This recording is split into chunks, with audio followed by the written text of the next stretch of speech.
तो इस वीडियो में हम लोग करने वाले हैं फटाफट केमिस्ट्री का रिवीजन। ठीक है, तो जो लोग भी नए जुड़े हैं प्लीज़ जुड़ जाइए और जल्दी से देखिए हमारे साथ क्वेश्चन को, जो कि केमिस्ट्री का है।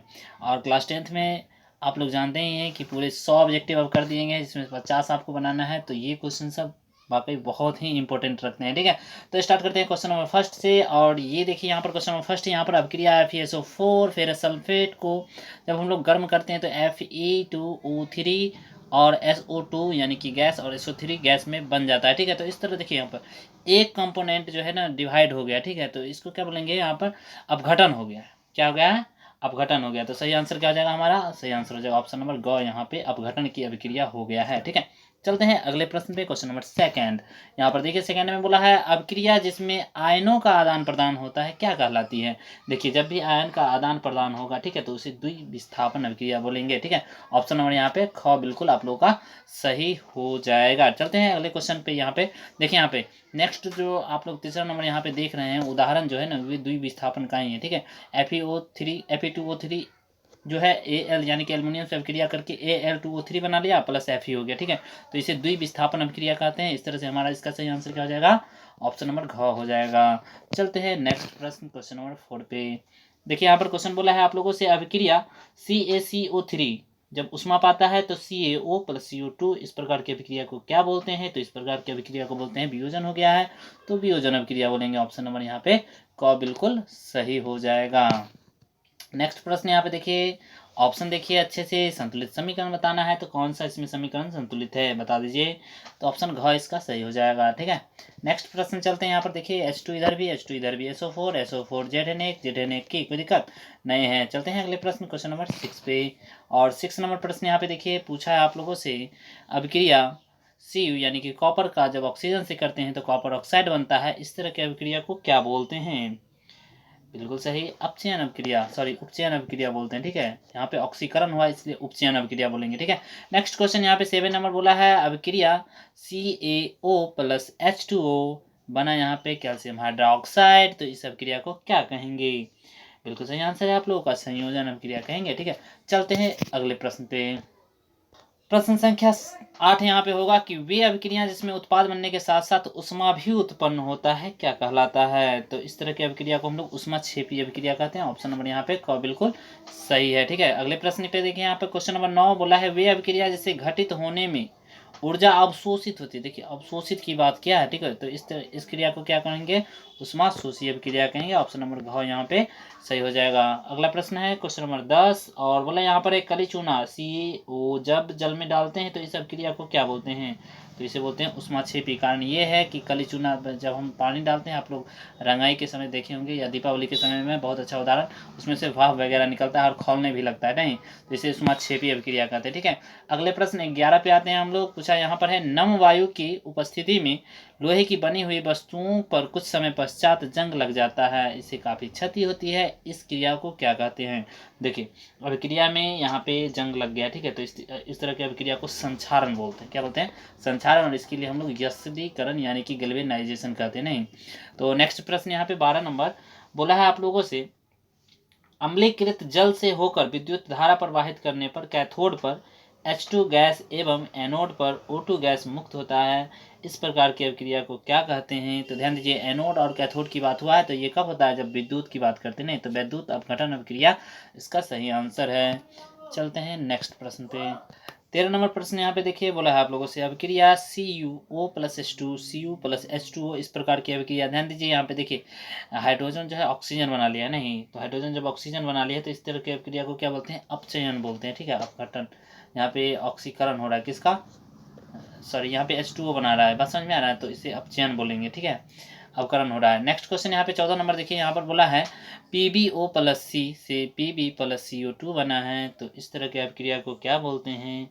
तो इस तरह की अभिक्रिया को यहाँ पे आप लोग को आंसर नहीं दिखाई दे रहा है, C से आप चेत नहीं होगा। चलिए ऑप्शन में आपको दिखा देता हूँ। ठीक है, ऑप्शन देखिए यहाँ पे ऑप्शन नंबर ग इसका सही आंसर हो जाएगा। ठीक है, लेड ऑक्साइड अपचयनित एवं कार्बन उपचयनित, मतलब दोनों अभिक्रिया एक बार में हो रहा है, इसे रेडॉक्स अभिक्रिया बोलते हैं। इसे क्या बोलते हैं, रेडॉक्स अभिक्रिया बोलते हैं। ठीक है, अगले प्रश्न पे आते हैं, क्वेश्चन नंबर 15 और यहाँ पे प्रश्न कहा है आप लोगों से क्लोरोफिल और सूर्य प्रकाश की उपस्थिति में पौधे वायु से कार्बन डाइऑक्साइड एवं जल ग्रहण करने में अपना भोजन तैयार करते हैं, इस प्रकार की अभिक्रिया को क्या बोलते हैं? तो इसे प्रकाश संश्लेषण बोलते हैं। आप लोग जानते हैं इस बात को, ठीक है। तो इसका सही आंसर हो जाएगा ख, प्रकाशिक अभिक्रिया, ठीक है। नेक्स्ट प्रश्न चलते हैं क्वेश्चन नंबर 16 पे। अभिक्रिया कॉपर सल्फेट प्लस Fe का है, तो फेरस सल्फेट और कॉपर बनाया है नहीं, तो इसे क्या बोलेंगे? इसे बोलेंगे हम लोग द्विविस्थापन, यानी कि विस्थापन यहाँ पे है, तो विस्थापन इसका सही आंसर हो जाएगा ऑप्शन नंबर क, ठीक है। नेक्स्ट प्रश्न यहाँ पे 17 नंबर देखिए। बोला है आप लोगों से निम्नलिखित में से कौन सा पदार्थ सूर्य प्रकाश के प्रभाव में अपघटित हो जाता है? सूर्य प्रकाश की बात किया है, बात समझ में आ रहा है ना। तो अपघटित कौन सा होता है? तो हमारा यहाँ पे AgBr, ठीक है। वैसे सोडियम रहता तो यहाँ पे सोडियम, बट यहाँ पे AgBr यानी कि सोना का यहाँ पे AgBr है, ठीक है। तो यही आपका आंसर हो जाएगा, ठीक है। चांदी और बेरिलियम ऐसे ही कुछ होगा। नेक्स्ट क्वेश्चन यहाँ पे बोला है आप लोगों से सिल्वर नाइट्रेट के जलीय विलयन में सोडियम क्लोराइड के जलीय विलयन डालने पर, देखिए एक विलयन पहले से है Ag, यहाँ पे देखिए Ag नाइट्राइट का, ठीक है। और यहाँ पे बोला है कि जलीय विलयन में हम लोग क्या डाल दिए? सोडियम क्लोराइड NaCl, ठीक है। तो आप लोगों से बोला है कि इस अभिक्रिया को क्या कहेंगे? तो जब भी ये अभिक्रिया होगा तो इसे हम लोग कहेंगे अवक्षेपण अभिक्रिया, ठीक है। ऑप्शन नंबर घ इसका राइट आंसर है। चलते हैं अगले प्रश्न क्वेश्चन नंबर 19 पे। बोला है निम्नलिखित में रेडॉक्स अभिक्रिया कौन सा है? चलिए देख के बताइए रेडॉक्स अभिक्रिया कौन सा है जिसमें ऑक्सीजन और अपकरण दोनों हो, ऑक्सीकरण और अपकरण दोनों हो रहा होगा, वही होगा हमारा रेडॉक्स अभिक्रिया, ठीक है। तो यहाँ पे सही आंसर हो जाएगा ऑप्शन नंबर लास्ट, ठीक है। ऑप्शन नंबर लास्ट इसका सही हो जाएगा। देखिए यहाँ पे मैग्नीज जो है हाइड्रोजन से, सॉरी क्लोरीन से, और ऑक्सीजन जो है हाइड्रोजन से अभिक्रिया करके यहाँ पे बना रहा है उत्पाद, ठीक है। तो इसका सही आंसर हो जाएगा लास्ट नंबर ऑप्शन।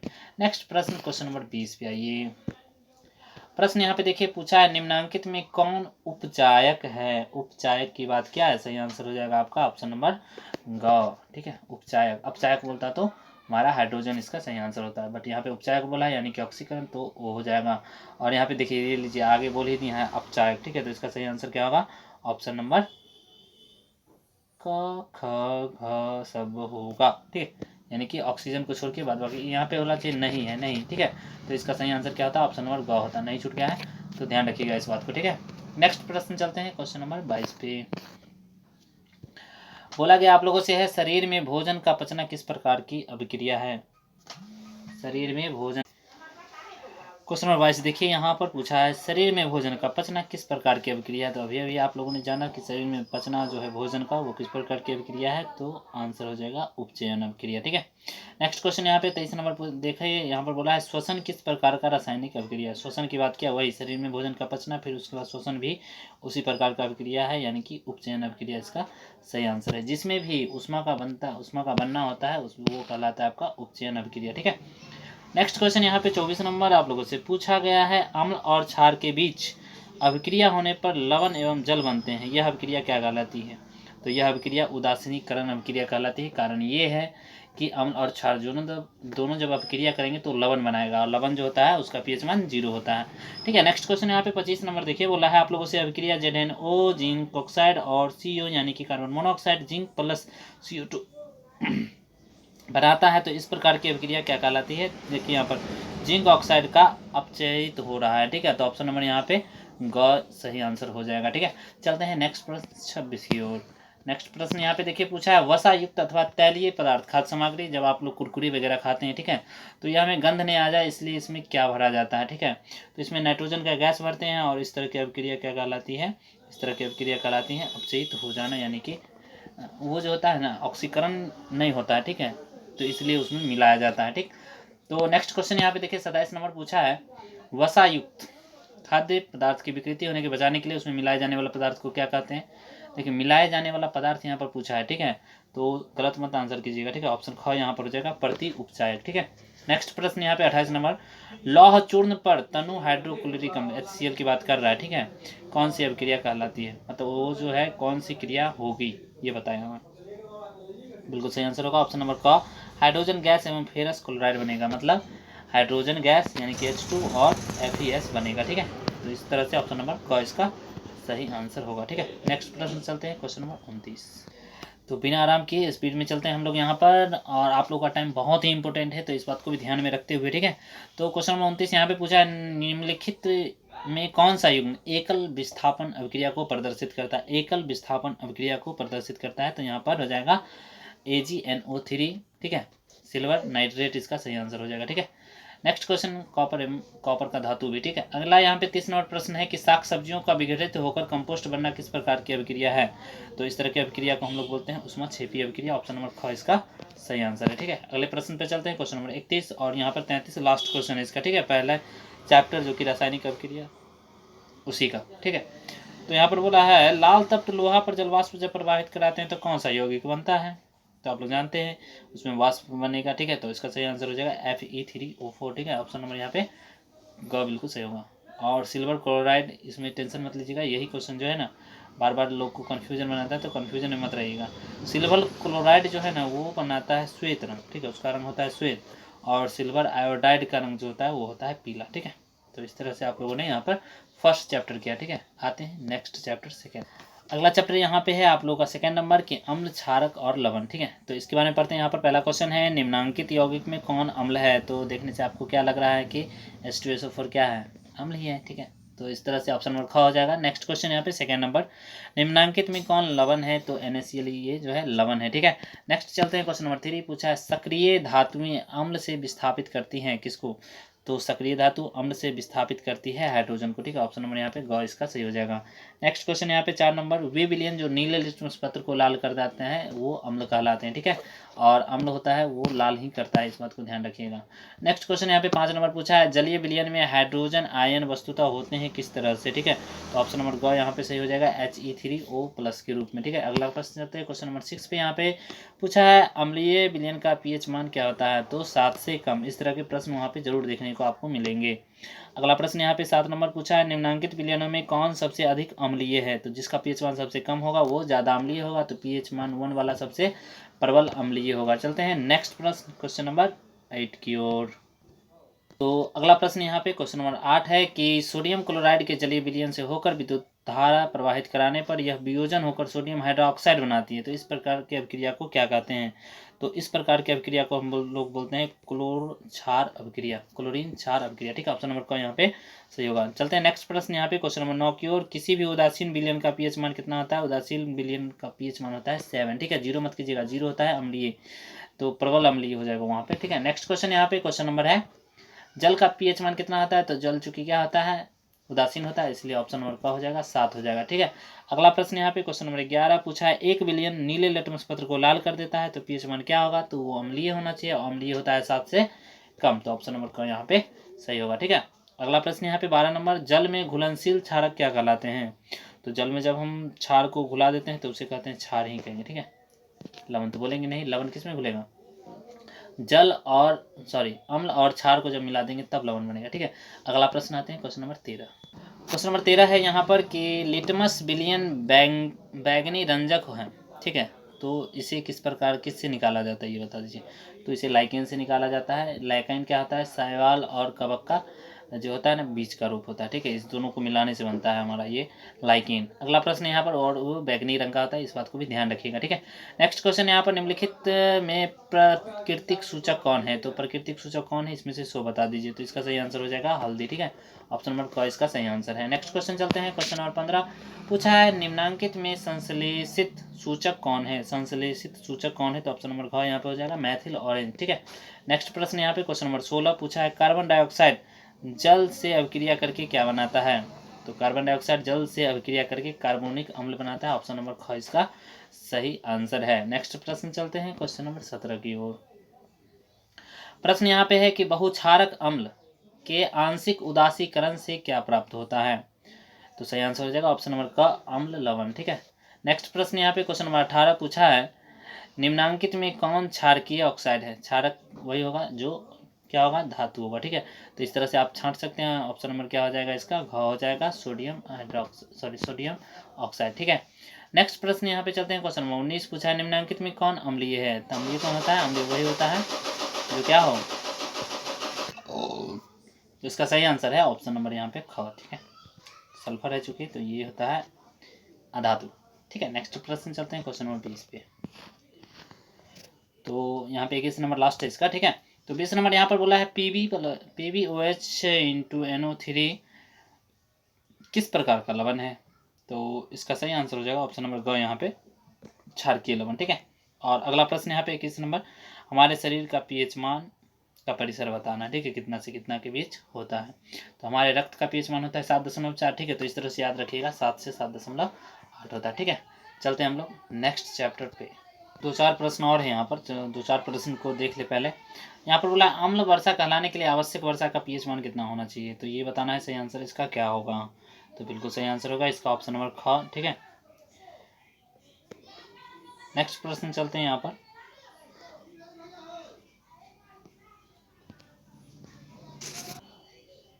नेक्स्ट प्रश्न यहाँ पर कि निम्नांकित में कौन सा सही है? ठीक है, तो इसमें आपको क्या लगता है कि कौन सा सही है? तो Na2CO3 इंटू 10H2 जो है ये सही है। ठीक है, इस तरह से नेक्स्ट प्रश्न चलते हैं यहाँ पर। धोने का सोडा का रासायनिक सूत्र बताना है। ये प्रश्न भर भर के पूछता है। ठीक है, एग्जाम में। तो इसका सही आंसर बताना है क्या होगा। इसका सही आंसर है Na2CO3 इंटू 10H2।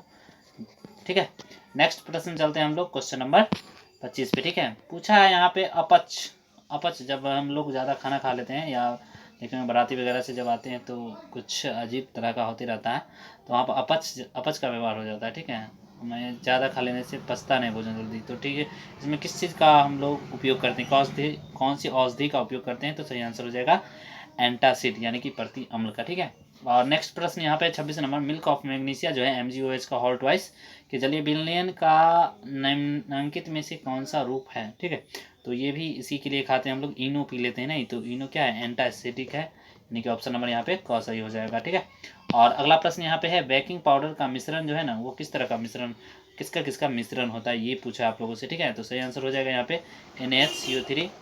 ठीक है, सोडियम बाइकार्बोनेट। ठीक है, याद रखिएगा इस बात को। ठीक है, बाई से याद रखिएगा बेकिंग। ठीक है, बेकिंग पाउडर जो होता है खाने का सोडा होता है। ठीक है, अगला प्रश्न यहाँ पे 28 नंबर है, संगमरमर का रासायनिक सूत्र क्या होगा? तो संगमरमर का रासायनिक सूत्र होता है ऑप्शन नंबर का यहाँ पे CaCO3।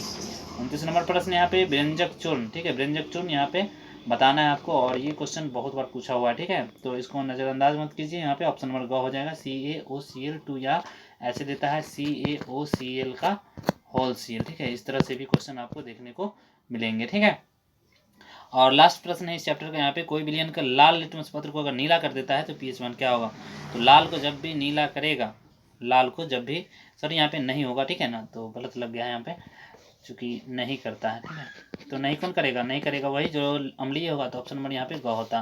बाद बाकी अगर ये नहीं लगा है तो ऑप्शन नंबर क, ख और घ हो जाएगा। ठीक है, तो इस तरह से नेक्स्ट चैप्टर हम लोग करेंगे यहाँ पर धातु और अधातु के बारे में। ठीक है, तो यहाँ पर देखिए धातु और अधातु के बारे में। यहाँ पर पहला क्वेश्चन है कि विद्युत बल्ब का तंतु जो बना तो वो किस चीज़ का बना होता है? तो सही आंसर हो जाएगा टंगस्टन का। ठीक है, ऑप्शन नंबर ख यहाँ पे सही हो जाएगा। ठीक है, नाइक्रोम नहीं होगा। नाइक्रोम का क्या हम लोग करते हैं? नाइक्रोम का इस्तेमाल हम लोग आयरन वगैरह में करते हैं, इस बात को भी ध्यान रखिएगा। क्वेश्चन नंबर सेकेंड है यहाँ पर कि कौन सी धातु कमरे के ताप पर द्रव अवस्था में रहती? धातु नहीं बोला, अधातु बोला। ठीक है, अधातु ब्रोमीन हो जाएगा। ठीक है, धातु बोलता तो पारा हो जाता। ठीक है, नेक्स्ट क्वेश्चन यहाँ पे निम्नांकित में कौन सा निष्क्रिय गैस है? तो हमारा हीलियम जो है निष्क्रिय गैस है, ऑप्शन नंबर यहाँ पे ख सही हो जाएगा।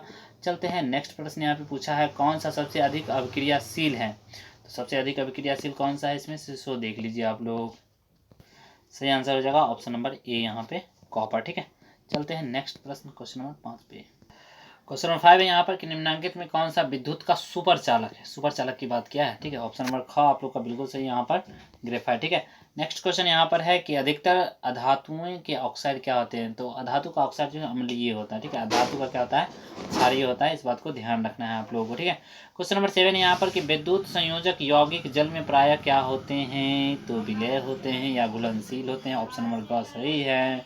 अगला प्रश्न यहाँ पर क्वेश्चन नंबर 8 पूछा है कमरे के ताप पर द्रव अवस्था में रहने वाला अधातु, तो अभी हम लोगों ने देख चुका है ब्रोमीन होगा। और मुक्त अवस्था में पाई जाने वाली धातु कौन सी है? सोना है। ठीक है, ऑप्शन नंबर ग सही है आप लोगों का।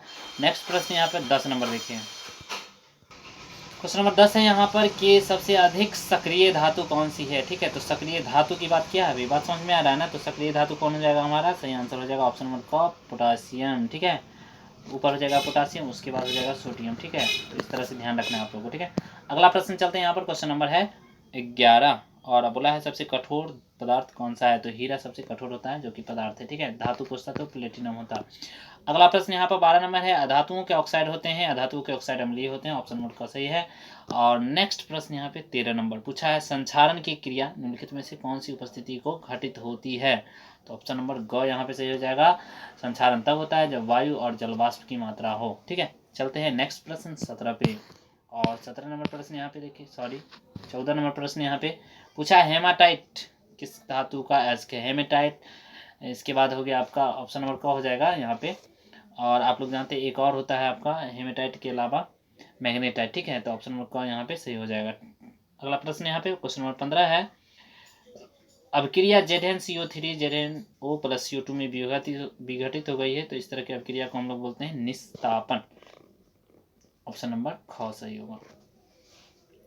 नेक्स्ट क्वेश्चन यहाँ पे 16 नंबर है, 2ZnS plus 3O2 equal to ZnO plus SO2।